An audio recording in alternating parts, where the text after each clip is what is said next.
Hey, all right, everybody, you're driving with Dr. Dave again, and today I've got a funny story I'm going to tell you on myself. A couple days ago, I went to the dry cleaners to pick up my laundry, and a woman in there, and I got to tell you, English is a second language, so you got to give her a little bit of leeway on maybe she said this just a little bit wrong.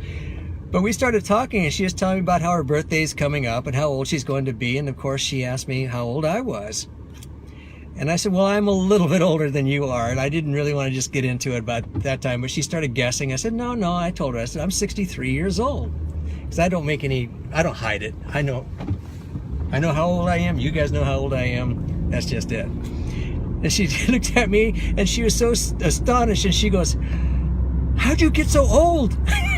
I started laughing, and she realized what she'd said and how she'd said it probably a little bit inappropriately, and I started laughing, and she goes, no, I mean, you don't look like your age. And then she just started going off, and she goes, how did you do that?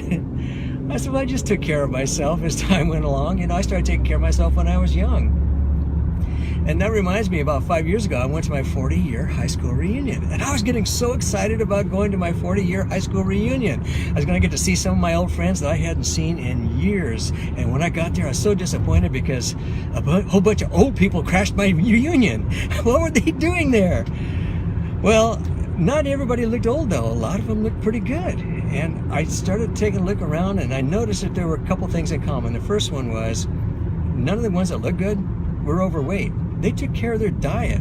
What they ate was important to them. And second was the ones that looked pretty good, they all still were enthusiastic about being there, about their lives, and telling me what they do on a daily basis.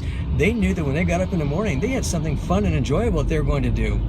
So the idea is, if you're going to take care of yourself, you've got to have a reason for getting out of bed in the morning, and you got to watch your diet. You got to exercise and take care of yourself.